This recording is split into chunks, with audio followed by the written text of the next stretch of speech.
what we do in this life. It's not that we punch our ticket, we say, Jesus, I believe in you, and then whatever we do after that doesn't matter. What we do actually does matter. We're not saved by our works, but we're saved for works.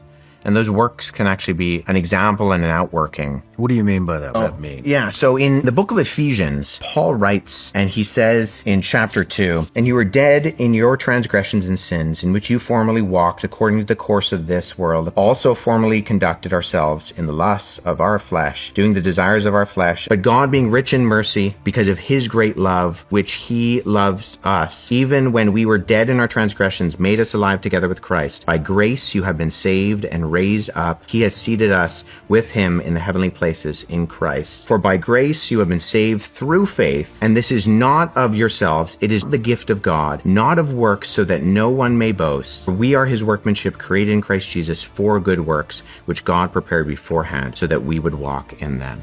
So in other words, there's nothing you can do or I can do that is going to placate God. We're not going to be able to earn our salvation, because compared to the standard of the holiness of God, it's always going to fall short.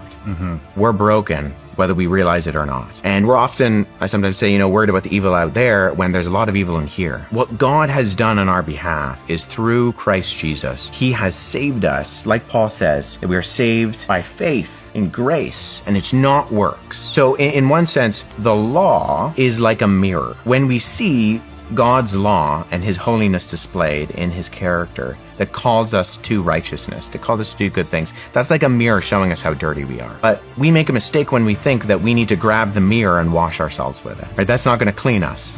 We need something external. We need to jump in the shower. That's what's truly going to clean us. The law has a purpose, and a good purpose, and that's to show us that we're dirty. But it's through faith alone, in Christ alone, to the glory of God alone, that we're saved. That's something that he has done. We're saved by works, just not ours. Christ, who has done them perfectly. When I say we're not saved by our works, but we're saved for our works, what I mean by that is that the works are actually evidence to show that God has truly done something in our life.